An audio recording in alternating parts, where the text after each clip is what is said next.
Most people give up before they even make the first try.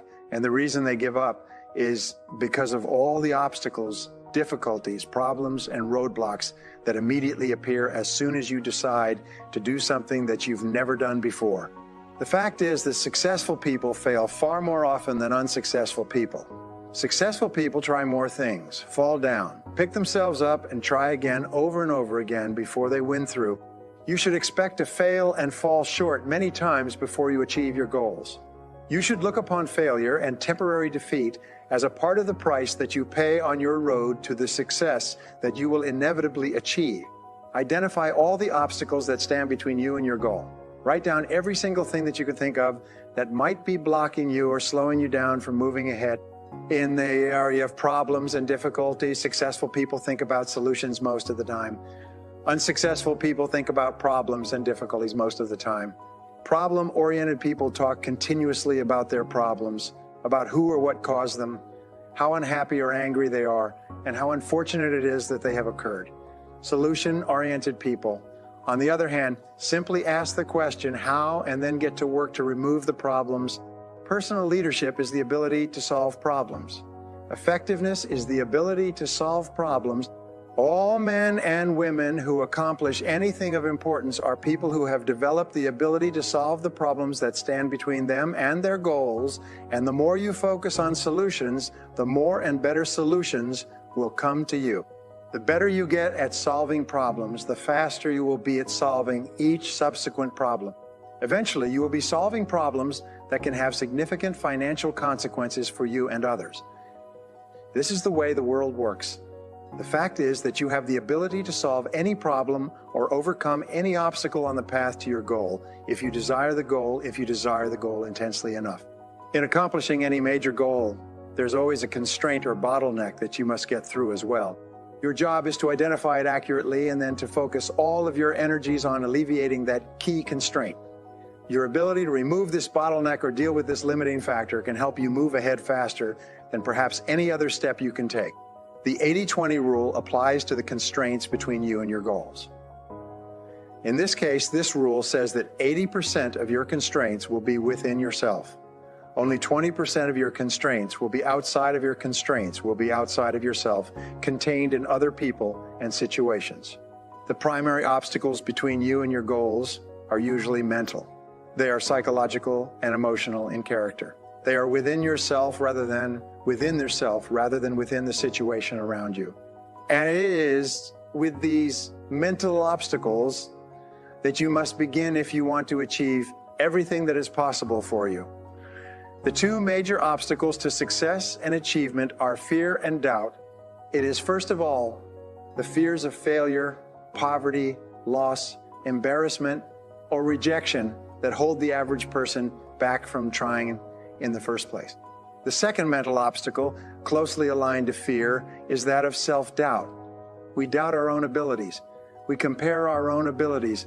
We compare ourselves unfavorably to others and think that others are somehow better, smarter, and more competent than we are. We think, I'm not good enough. We feel inadequate and inferior to the challenges of achieving the great goals that we so much want to accomplish. Primary antidotes to doubt and fear are courage and confidence. The higher your level of courage and confidence, the lower will be your levels of fear and doubt, and the less effect these negative emotions will have on your performance and behavior. The way that you develop courage and confidence is with knowledge and skill. The more you learn the things you need to know to achieve your goals, the less fear you will feel on the one hand, and the more courage and confidence you will feel on the other. Think about learning to drive for the first time. You were probably extremely tense and nervous and made a lot of mistakes. You may have driven erratically and been a danger to yourself and others. But over time, as you mastered the knowledge and skills of driving, you became better and better and your confidence increased. Today, you can quite comfortably get into your car and drive across the country with no fear or worry at all. You are so confident at driving that you can do it well without even thinking about it. Dr. Martin Seligman at the University of Pennsylvania spent more than 25 years studying the phenomenon of what he called learned helplessness. The most common manifestation of learned helplessness is contained in the words, I can't. Whenever the victim of learned helplessness is offered an opportunity, possibility, or new goal, he immediately responds by saying, "I can't." Whatever it is, he always has a self-limiting reason that immediately slams on the brakes of his potential. It short-circuits any attempt or desire to set a new goal or to change things in any way. Learned helplessness is usually caused by destructive criticism in childhood, negative experiences growing up, and failure experiences as an adult. The way you get over this natural tendency to sell yourself short is by setting small goals, making plans and working on them each day. As you become more confident in yourself and your abilities, you can set even larger goals. Eventually, with a record of successes behind you, it won't be long before you become unstoppable. The second mental obstacle that you need to overcome is the comfort zone. Many people become complacent with their current situations. They become so comfortable at a particular job, relationship, salary, or level of responsibility that they become reluctant to make any changes at all, even for the better. Don't let this happen to you. The way that you get out of your comfort zone and break loose from learned helplessness is by setting big, challenging goals. You then break these goals down into specific tasks, set deadlines, and work on them every day. Once you've made a list of all the obstacles that are standing in the way of your achieving your major goals, organize the obstacles by priority. What is the largest single obstacle? If you could wave a magic wand and remove one major obstacle from your path, which one obstacle, if removed, would help you the most in moving ahead more rapidly? When you ask the question with regard to your goal, why am I not there already? What answer comes to mind? What is holding you back? What is holding you back? What is standing in your way? It is at this point that you have to drill down to determine the correct obstacle before you begin taking steps to remove it. You do this by asking the question, what else could be the problem? After each definition of the problem, by identifying the constraints or reasons that you are not achieving your personal income goals. Each definition leads to a different set of solutions. They require that you think in different ways. In your personal life, it's the same. The accuracy with which you identify the obstacles or bottlenecks that are holding you back will determine the appropriateness of the various steps that you can take to remove or alleviate those obstacles. Start off by stating the problem in this way. I am not earning enough money. So what else is the problem? Maybe the answer is, I am not contributing enough value to be worth more money. What else could be the problem? Maybe it's, I am not good enough at what I do to be capable of getting results that are worth more than I'm earning today. What else could be the problem?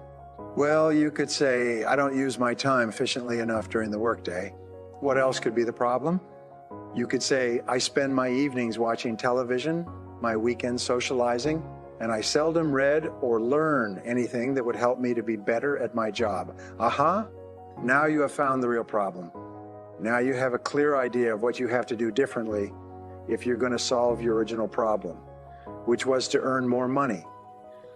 Once you've determined the major obstacle that is holding you back, rewrite that obstacle that is holding you back. Rewrite that obstacle as a positive goal.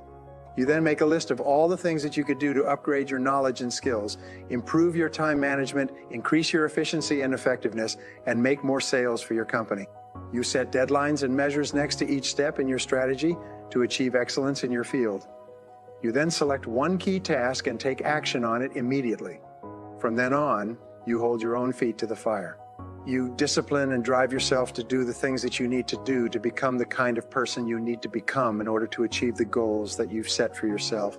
By following through on your resolution, you virtually guarantee your ultimate success and the achievement of almost any goal you can set for yourself. If you have any questions or concerns about the accuracy of your problem definition, discuss it with someone you know and trust. Put your ego aside, invite honest feedback and criticism, and be open to the possibility that you have fundamental flaws and weaknesses that are standing in the way of your realizing your full potential. Be brutally honest with yourself. Once your problem or obstacle is clear to you, ideas, opportunities, and answers will come to you from various sources. You'll begin to attract into your life all kinds of resources that will help you to overcome the obstacle or difficulty, either within yourself or within the situation around you, and move you more rapidly towards your goal. For every problem or obstacle that is standing between you and what you want to accomplish, there is a solution of some kind somewhere. Your job is to be absolutely clear about what sets the speed at which you achieve your goal, and then to focus your time and attention on alleviating that constraint. By removing your major obstacle, you will often make more progress in a few months than the average person might make in several years. Now, here are 3 things you can do immediately to put these ideas into action. 1, identify a major goal of yours and then ask, why aren't I there already? What is holding me back? List everything you can think of. 2, identify the constraint or limiting factor in yourself or the situation that sets the speed at which you achieve your goal. 3, develop several definitions of your major problem or obstacle. Keep asking, what else is the problem? And be prepared to follow where the answer leads you.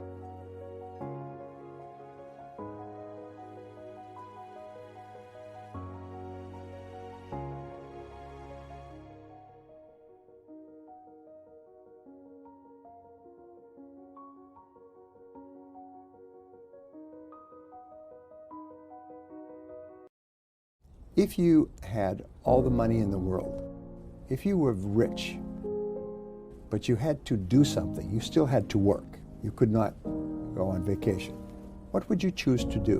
What would you like to do if you had all the money? And you ask that question, you think, well, if I had all the money, then I would like to do this. And then another thing you can ask is, what if you only had 5 years left to live? Or 10 years? You say, if I only had a short time left to live, what would I want to leave behind? What would I want to leave behind? What would I want people to say about me? Here's a very important story. They studied the 500 owners of the fastest growing businesses in the world. And they asked them, why did you choose this business? And all of them said, I choose this business because I really loved the product. I wanted the product for myself. And so I developed it for myself. Like the founder of eBay was looking for a way to sell his candy dispensers. He had a collection, and there wasn't anything, so he created a little auction site on the internet at the beginning, and then he found he could sell other things in an auction. They built eBay, one of the most successful companies in the world. But he started it because he wanted it for himself. So you'll always be successful if you create the product or service because it's something that you want and believe in for yourself. I would love to know, according to you, what makes a top entrepreneur? Well, there's lots of research recently on the qualities of wealthy entrepreneurs. The first quality of all is hard work. The 85% of successful entrepreneurs say that the reason was because of hard work. The second was because of self-discipline, is they were able to discipline themselves to work on their most important tasks all day. The third was persistence in the face of resistance, difficulties, setback, failure, loss, and so on. So if you took those 3, they would be 90% of success. Is first of all, hard work. Second of all, self-discipline. Third of all, persistence. What are your triggers to be disciplined every day? How do you do that? Well, the starting point is to plan every day in writing on paper. If you do not have a written plan, then it will be like driving on a slippery road. You will go all over the road. The second thing to realize is there's only 3 things you do each day that account for 90% of your value. We call these the big 3. Sometimes I teach it as the law of 3. There are 3 activities that account for 90%. Everything else you do accounts for 10% or less. So you have to ask yourself, what are the 3 most important things that I do in my work? And then you have to discipline yourself to start with the most important task and work on that task until it is complete. And it's a very simple principle, but it is the beginning and the middle and the end of success. Decide on your most important task, begin immediately and work on that task with self-discipline until it is 100% complete. In life, it's a very simple principle, but all success comes from completing tasks. It's not from working at tasks, it's from completing tasks. It is only when you complete tasks that you are successful. You make a list of all your work before you begin, and then you ask, if I could only do one thing on this list, which one activity is the most important? And then you do that activity, only that, until it's complete. There's another interesting study that has just come out, very good study. It says that there are 3 rules for success in business. Number 1, always choose higher quality rather than lower cost. Most companies think the way to sell more is to lower the price. But the true reason for success, and there's years of research, is to improve the quality of your product.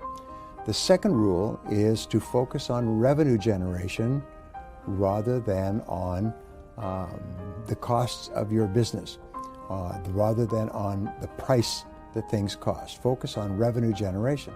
And rule number 3 is that there are no other rules. 2 rules: focus on quality and focus on revenues. You improve the quality of your product. There was a study of the 500 fastest growing companies in the world that came out last year. And they found the number 1 place where they invested was improving the quality of the product. That if you had a certain amount of money to invest in your business, it was not on advertising or machinery or computers. Improve the quality. Success. As a speaker, teacher, and writer, how do you improve the quality of what you are doing? Well, in my estimation, if I am successful, people will listen to me and take actions that are different from before, and they will get better results. Yes. So therefore, my job is to study and research so that I can give people the best ideas that they can use immediately to get better results. And so I continue to research on every subject. And sometimes I find a new idea that someone has learned that's better than an old idea. So I will change that. There is a lot of books about the power of the why. For example, we have Simon Sinek, who talk a lot about the why. I would love to know 2 things. What is your why, if you have one? Yes. And if you have, how did you find it? And also how people can find their own why. Well, the whole purpose of a business, mission, purpose, goal, strategy, in my estimation, is to help people. It's to help people achieve something or accomplish something that they could not achieve or accomplish without your help. So that's the why. And for me, the why is very simple. When I was young, I was poor, and I had no education and no money. And then I discovered continuous learning, personal development. I found you can learn anything that you need to learn to be successful in that area. You could learn to do brain surgery if that was important to you. You could learn to repair an expensive automobile. You could learn to prepare a dish in the kitchen. You can learn anything. You can learn all business skills. You can learn all sales skills. When I discovered this, I still remember. Wow. I couldn't believe it because it meant that my potential was unlimited. And the more you learn, because of the way your brain works, the stronger it becomes, so you can learn more faster. It's like a muscle. If you make your muscle strong, you can do more in less of time. Yes. And so I practiced it myself and changed my life within 1 year. So then I began to tell other people, this is how it works. And they took the ideas and they changed their lives. And so I began to teach and tell people these ideas. And then I realized I needed to learn more. So I spent thousands of hours reading and studying and going to seminars. I took 4,000 hours at the university to get an MBA degree. I took hundreds of hours of audio programs, maybe thousands. Train yourself. To learn new ideas, to help people achieve success faster than they ever would. because I had that experience. I wanted everyone else to have that experience. Even when I'm talking to you now, you can see this is my passion, because I want to help people to be successful faster. Some people will maybe listen to us or watch us and say, okay, I have to be disciplined. I have to know what are my 3 main priorities. I know that what I have to do, but I don't know how to find the motivation to do it. Yes. Well, that brings us back to our discussion about goal setting. Is you have to have written goals as well for your life. A recent study comparing rich people and poor people, they find that 85% of rich people have one big goal that they work on all the time. Only 3% of poor people have goals. So you have to decide what is your biggest goal.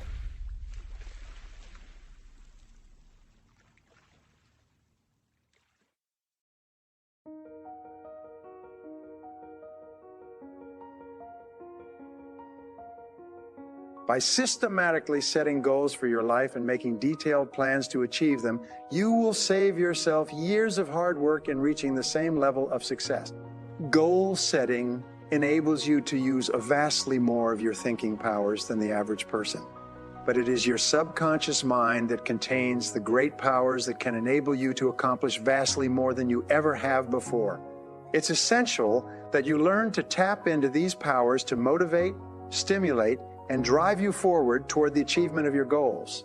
Your subconscious mind functions best with clear goals, specific tasks, deliberate measures, and firm deadlines.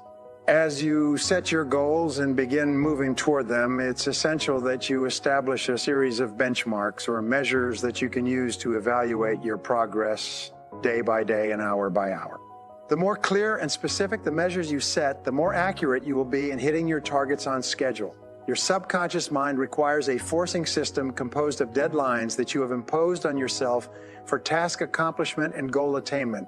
There are 3 keys to peak performance in achieving your goals. They are commitment, completion, and closure. When you make a firm commitment to achieve a particular goal and you put aside all excuses, it is very much like stepping on the accelerator of your subconscious mind. You will be more creative, determined, and focused than ever before. Completion is the second ingredient in peak performance. There is an enormous difference between doing 95% of the task and doing 100% of a task and doing 100% of a task. In fact, it is very common for people to work very hard up to the 90 or 95% level and then to slack off and delay the final completion of the task. This is a temptation that you must fight against. You must continually force yourself, discipline yourself to resist this natural tendency and push through to completion. Everyone wants to feel like a winner, and feeling like a winner requires that you win. You get the feeling of the winner by completing a task 100%. When you do this repeatedly, eventually you develop the habit of completing the tasks that you begin. When this habit of task completion locks in, your life will begin to improve in ways that you cannot today imagine. In fact, much of the unhappiness that people experience is because they have not been able to discipline themselves to follow through and complete an important task or responsibility. The longer you wait to get started on an assignment and the closer the deadline approaches, the greater stress you experience. It can start to keep you up at night and affect your personality, but when you finally launch into the task and push it through to completion, you feel a great sense of relief and well-being. One of the most popular movements in modern management is toward what is called the balanced scorecard. Using these scorecards, every person at every level of the business is encouraged to identify the key measures that indicate success and then to give themselves scores every day and every week in each of those key areas. Here's an important point. The very act of identifying a number or score and then paying close attention to it will cause you to improve your performance in that area. One of the most helpful actions you take in your own career is to set benchmarks and create scorecards, measures, metrics, and deadlines for every key task that you must complete on the way to one of your goals. After commitment and completion is closure. This is the difference between an open loop and a closed loop. Bringing closure to an issue in your personal or business life is absolutely essential for you to feel happy and in control of your situation. Lack of closure unfinished business, and incomplete action of any kind are all major sources of stress, dissatisfaction, and even failure in business. Perhaps the most important ability in the world of work is dependability. In the world of work is dependability. Whatever your goals, make a list of all the tasks that you will have to accomplish in the achievement of those goals. Put a deadline on every one of those tasks. Then work every day and every hour to hit your deadlines. Measure your progress each day as you go along. Speed up or slow down where necessary. But remember, you can't hit a target. You can't hit a target you can't see. The greater clarity that you have with regard to deadlines and measures, the more you will accomplish and the faster you'll get it done. A goal or a decision without a deadline is merely a discussion. Unless you establish deadlines to which you are committed, you will end up firing blanks in life and work.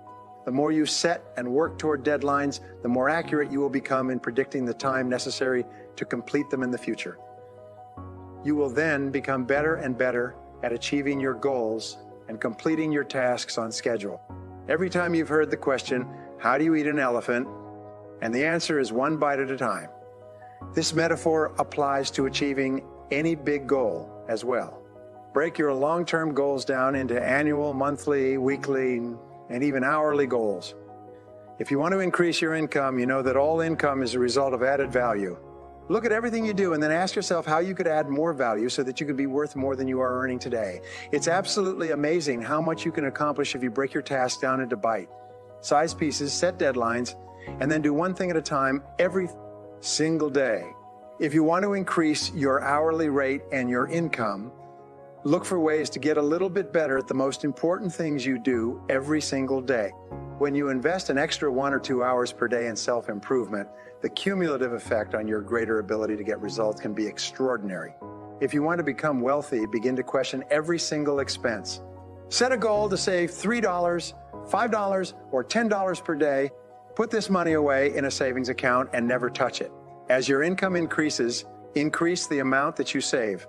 In a few weeks, a few months, a few years, you will be out of debt and have a large amount of money put away and working for you. A few years down the road, you will be financially independent. If you read 15 minutes each evening, rather than watching television, you will complete about 15 books per year.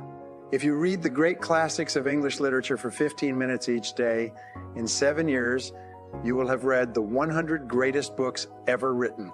You will be one of the best educated and most erudite people of your generation.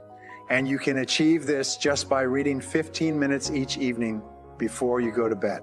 If you want to be healthier, you could focus on the number of minutes per week that you exercise or the number of calories per day that you eat. If you want to be successful financially, you can focus on the amount you earn each hour or the amount that you save each month. If you want to be successful in sales, you would focus on the number of calls you make each day or the number of sales or the size of sales you make each month. If you want to be successful in your relationships, you can focus on the number of minutes that you spend face-to-face with the most important people in your life each day and each week. Your ability to set specific measures on your goals and then to keep an accurate record and track your performance each day will assure that you achieve your goals exactly when you have decided to or even before. Now, here are 3 things you can do immediately to put these ideas into action. First, determine a single measure that you can use to grade your progress and success in each area of your life. Refer to this measure daily to see how well you're doing. Second, determine the most important part of your job as it affects your income and measure your daily activities in that area every single day. Third, break every large goal down into measurable, controllable parts and then focus on accomplishing each part on a fixed deadline.